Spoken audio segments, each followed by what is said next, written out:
Welcome to the Fund the People podcast. I'm your host, Rusty Stahl. I'm president and CEO of Fund the People, where our mission is to maximize investment in America's nonprofit workforce. We give funders and nonprofits cutting-edge ideas, research, and tools to help drive equity, effectiveness, and endurance in the social sector. So let's start the show. Hey, everybody. Welcome to the Fund the People podcast. I'm your host, Rusty Stahl. Thanks for being here. Welcome to season 9 of the show. Really excited for this season. We've got an amazing array of guests and conversations coming up. I think you're going to want to be here for all of it. So make sure you're following the show and looking out for us every Wednesday morning on your podcast feed. Next week, we're going to have our first interview of the season with Michael Thatcher, who is CEO of Charity Navigator. And that's going to be an important episode. We'll talk about the overhead myth and how overhead fits into their formula and how that can be changed, how nonprofits get rated and how overhead is a part of that or cannot be a part of that in the future. So you're going to want to listen to Fund the People podcast next week and all throughout this season. We've got a ton more incredible conversations and resources for you coming up. Now, I want to share some things about the season and some announcements. I've got 3 announcements for you. 1, our podcast is evolving. 2, I've got a new article out I want to talk to you about. And 3, we got some webinars coming up that I want to make sure you know about. So first, our podcast is evolving. Our episode format is changing slightly this season. We're making an effort to make episodes in this public feed that you're listening to more compact and tightly edited so you get to what you need faster. Second, we are adding video to this show. So a video version of these public episodes on our feed will be posted on all platforms that support video podcasts, including YouTube and others, Spotify, whatever we can get. And this will be rolled out gradually over the season as we sort out the technical aspects of adding video to a show. Third, we have launched a Patreon where we are hosting the premium version of this show. The premium version includes extended episodes with the full interviews and bonus content. It also includes conversations with me, both threaded conversations on the Patreon site, some live conversations. There'll be opportunities to talk with me, other members of the Fund the People team, and your fellow Patreon subscribers. We'll also have a Patreon-only podcast called Riverside Reflections, where I give you an inside view of Fund the People while we get out together for a walk by the Hudson River, here where I live in the Hudson Valley. And those episodes include audio, but also some video, so you get to see the surroundings and get a chance to watch me try to skip stones in the river. And we also sit silently for a brief meditation with the river's waves, lulling us into a kind of trance. So it's a great opportunity for me to talk with you directly and to reflect and get outside. And I hope you'll come with me as a member of our Patreon. So check it out. You just go to patreon.com/fundthepeople. That's patreon.com/fundthepeople. There's already a bunch of great stuff up there. You can view some things for free. Subscription is $6 a month and goes to support the national work of Fund the People, the organization which works to maximize investment in America's nonprofit workforce. And this podcast is part of our effort, so you'll be supporting our work and our advocacy and influence efforts to strengthen and support the nonprofit workforce. So I hope you'll join us there, patreon.com/fundthepeople. Second announcement, I've got a new article out in the Nonprofit Quarterly. The article is called SOS, Nonprofits Need Funding for Staff Operating Support. Shockingly, this article is actually on the homepage of the Nonprofit Quarterly website. So at least as of this recording, on Monday, January 19th, you can go to nonprofitquarterly.org to read the article.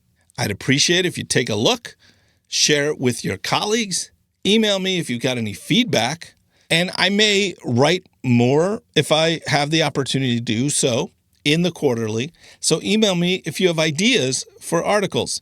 My email address is rusty@fundthepeople.org. I look forward to hearing from you. Do not hesitate to write with your thoughts. The third announcement is that we have a webinar coming up, and actually a whole webinar series.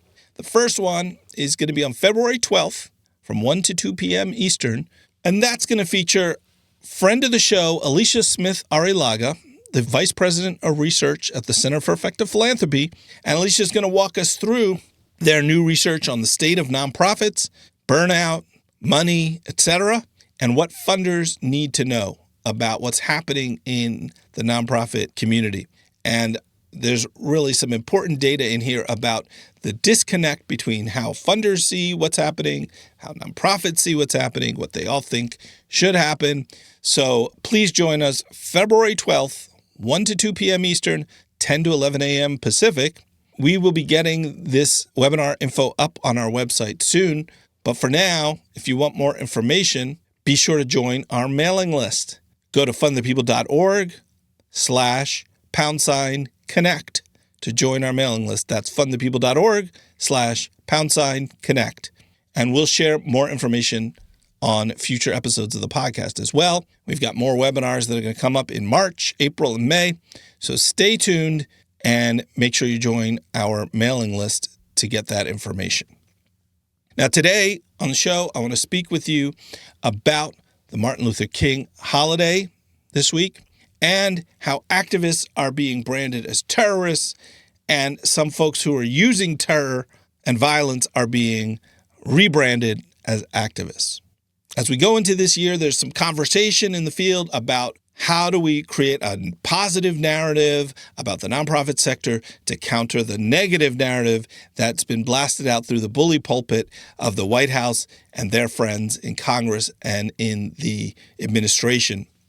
And as we try to undo some of that damage of just the narrative about us, I want to encourage the nonprofit sector and all of us not to accept the premise of the Trump administration's war on charity, of the Trump administration's assaults on the nonprofit sector and civil society. Rather than argue that, no, they're wrong, nonprofits are actually good, look at all the good stuff we do, we should point out the bad stuff that the administration is doing to the nonprofit sector, to Americans, to America, by trying to defame, defund, and destroy this pillar of our constitutional freedoms and liberty, of our community, our economy, and our democracy, the nonprofit sector. We should be pushing back and showing their attacks for what they are, lies and propaganda that are meant to make a new fake enemy out of the nonprofit sector, like they made a fake enemy out of the news media and other institutions and sectors in our society. This week we have off on Monday in recognition of the birthday of Dr. Martin Luther King. This was a hard-won federal holiday honoring one of the major social justice figures of modern American history. Dr. King peacefully pushed our country to end legally imposed racial segregation that had its roots all the way back in the 1600s, the beginning of slavery. And like others before him and since him, Dr. King was met with violence and deadly force. You might even call his murder terrorism, because it was meant to strike fear and silence into the civil rights movement. And so that is one example historically where activism has been turned into terrorism. They tried to label Dr. King an agitator, and yet he was met with terrorism in response to his peaceful protest and assembly. Flash forward a bit to something slightly less historic and dramatic. In 2023, Michael Smith was our esteemed guest here on the Fund the People podcast. And Mr. Smith was the appointed CEO of AmeriCorps under President Joe Biden. We reached out to Mr. Smith to discuss how he was trying to improve the wages and benefits awarded to AmeriCorps members, those young people and seniors who are out there serving Americans through being placed in nonprofits and schools through the AmeriCorps agency. But for Michael, the hook to coming on the show was talking about how AmeriCorps had this incredible and unique role as the federal government's hub for the Martin Luther King holiday, as well as the 9/11 holiday. And he talked on the episode about how AmeriCorps, the agency, would reach out to hundreds of nonprofits, help them get resources, share opportunities that nonprofits were providing for people to serve, and how they carried this idea of MLK Day as a day on, not a day off, as a chance to spark service, volunteerism, and activism, not just one day, but year-round and for a lifetime. Now, this administration last year, in 2025, did its damnedest to destroy AmeriCorps, leaving it as a shell of its former self with no staff and no AmeriCorps members out there. And in the process of doing that, they downgraded recognition of the Martin Luther King holiday. I'm pretty sure there's no more hub coordinating service opportunities and messaging for the King holiday in the federal government now. In fact, if you go to the link from the show notes of that episode with Michael Smith, which previously held shared resources for the King holiday, it's now a 404 error. The page cannot be found. And the whole AmeriCorps website is basically down. It just says it's under construction.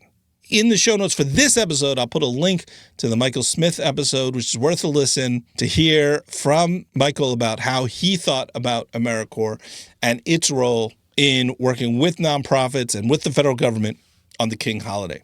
Now, another thing that I learned about in looking at what the Trump administration is doing for the King holiday this year, a quick Google search led me to find that another way they've downgraded the holiday. Apparently, our national parks used to be free for this federal holiday and other holidays for American citizens. And this year, they've decided no longer to offer free entry to national parks for Martin Luther King Day or for Juneteenth.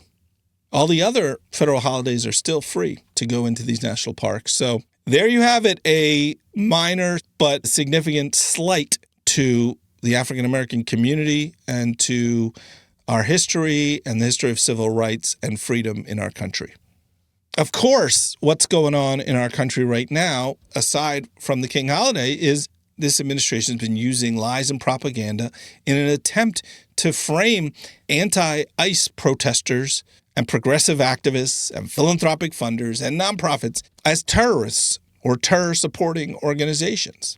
A new term that this administration invented, terror-supporting organizations, because we didn't used to have any term for domestic terrorists. The law only allows them to declare organizations from outside the United States as terror organizations. So they made up a new category, terror-supporting organizations, that they could use domestically to try to label nonprofits and social movements as terror-supporting organizations. Now, we know that Martin Luther King and his many colleagues and collaborators worked within a nonprofit context. They had the Southern Christian Leadership Council, SCLC. They had the Student Nonviolent Coordinating Committee, or SNCC, and thousands of churches, civic organizations, labor unions, and other institutions built and supported a mass movement that led this country peacefully to end segregation.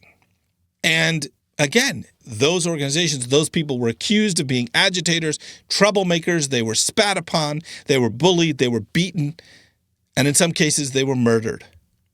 They were bombed, shot, etc. So on this day, this week, this moment of remembrance and celebration of Dr. King, let's remember him as a peaceful freedom fighter who helped to free us all. And let's continue to protect the First Amendment freedoms that enabled him and his movement colleagues and that enable us today to assemble, to speak truth to power, to organize and fund nonprofit organizations, private organizations, and social movements for change. And let's be very clear about who is using fear, violence, and intimidation to terrorize activists and protesters. Activism is one thing. The doctrine or practice of vigorous action or involvement as a means of achieving political or other goals, sometimes by demonstrations or protests, etc. Terrorism is a whole different thing. The unlawful use of violence or threats to intimidate or coerce a civilian population or government with the goal of furthering political, social, or ideological objectives. These are very different activities. And they keep getting confused in our public discourse.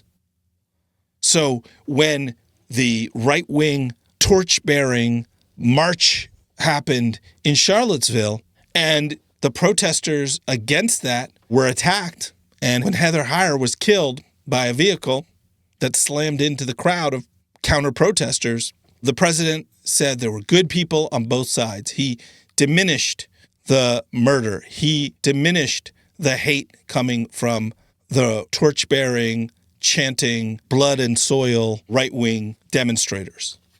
When January 6th happened and that mob broke in to the U.S. Capitol after fighting and bear spraying police and tried to break in to the chamber of the House of Representatives, and one law enforcement officer shot one activist who was just about to get into that chamber, she was made into a hero, an activist, not a terrorist.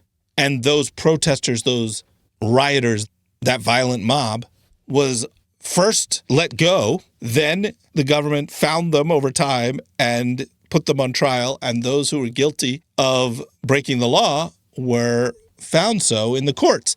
And then they were all pardoned by the president. When Kyle Rittenhouse shot and killed several left-wing protesters during the racial uprising several years ago, he was turned into a right-wing hero. When Melissa Hortman and her husband were killed, who were Democrats, and she was the leader of the Minnesota legislature, when they were killed, we barely heard a whisper about it from the White House. When Charlie Kirk was killed, the right-wing Trump-supporting activist, when he was assassinated in a horrible shooting, he was made into a saint, a demigod. And they used that opportunity to say they were going to attack, investigate, destroy social justice movements and funders. And in particular, they targeted Open Society Foundation and the Ford Foundation. When Renee Good was murdered by an ICE officer not too long ago, the administration, instead of investigating the ICE officer and having an objective, impartial, fact-based investigation into what happened, they declared Renee Good and her wife, who watched her be murdered, to be terrorists. So you could pick up on a pattern here, and these are just some of the high-profile examples, where they've minimized the terrorism of violence of people on quote-unquote their side and maximized the rhetoric against people who didn't seem to be violent but were on the opposite side. Again, taking activists or peaceful protesters and turning them through rhetoric into terrorists, and taking people who terrorized others and were violent and turning them into activists. They keep this drumbeat going. They keep doing this over and over. And it's not just with these individual cases. It's also the way they've tried to reshape the law. So you may be sick of me talking about it, but their bill, H.R. 9495, the nonprofit killer bill, which was the first legislation they introduced in Congress after the 2024 presidential election, failed then. They put it back into H.R. 1, which President Trump called the big, beautiful bill. It was in there again. And that legislation, what they were trying to do was make it so that the Secretary of Treasury could declare any 501c3 a terror-supporting organization without any proof without offering evidence, and without decent due process. And by declaring them a terror-supporting organization, they could, as a government, wipe them out of existence. Now, they haven't gotten that law passed, but they're trying to do it informally with their propaganda, with their pressure tactics, and by reshaping the public narrative about activists and protesters as terrorists. So we've got to be mindful about this. We've got to watch this. And you know what? A lot of the advice last year was about individual nonprofits hunkering down, hardening their shell, preparing themselves in case they were targeted for attacks. Well, we can't just do this one nonprofit at a time because they are trying to change the entire system. And any attack on one foundation or one nonprofit is really an attempt to silence all of us, to weaken all of us. It's a probing for weakness, and it diminishes our ability to act and speak and believe. So we don't need more rugged nonprofit individualism. We need to act together in solidarity with one another. I want to end my comments today by quoting from a column in the New York Times this weekend by M. Gesson. It's just a really powerful piece that is resonating with me, and I want to share with you. I've edited it down a smidge. I'm not going to read the whole thing, but they write, quote, "We are still a country with a robust civil society. We still have independent media. We still have elections. We can't count on the freedoms and resources we enjoy today to still be available to us tomorrow.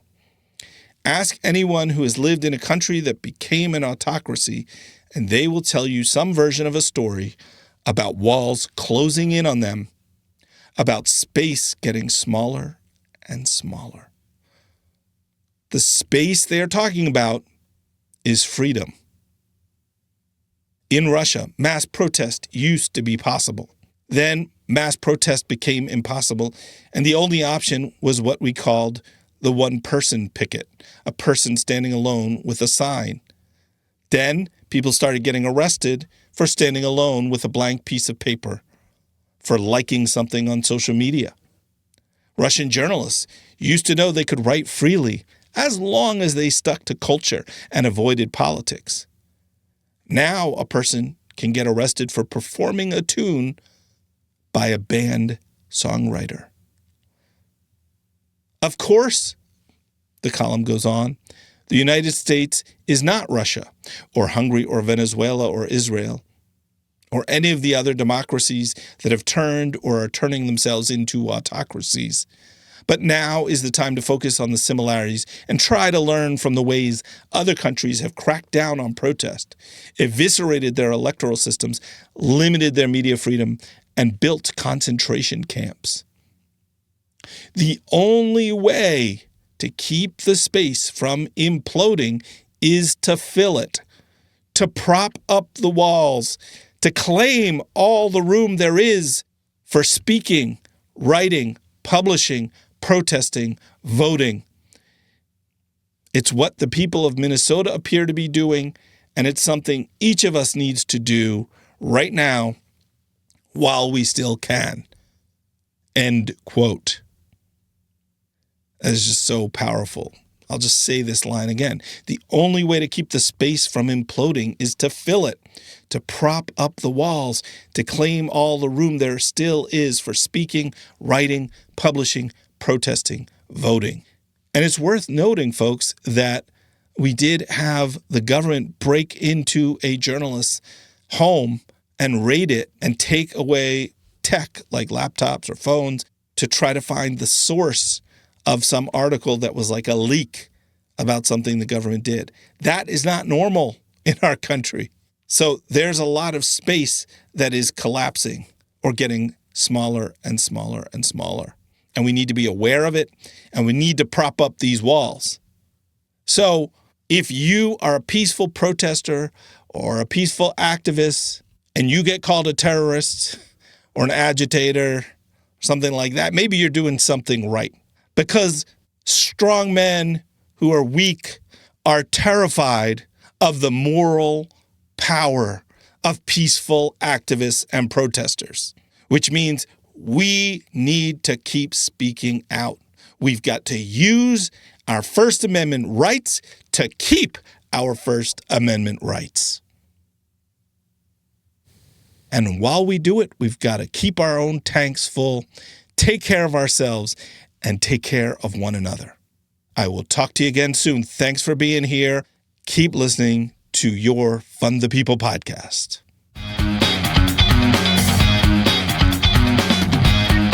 Thanks for listening to Fund the People podcast. Visit fundthepeople.org and click on podcast to find a transcript for this and other episodes and all the links discussed in the episode. If you enjoyed this episode, we'd really appreciate a 5-star rating and a quick review if possible on Apple Podcasts. It helps more people to find the show. Thank you for driving change in our communities. Remember to keep your tank full, take care of yourself, and take care of one another.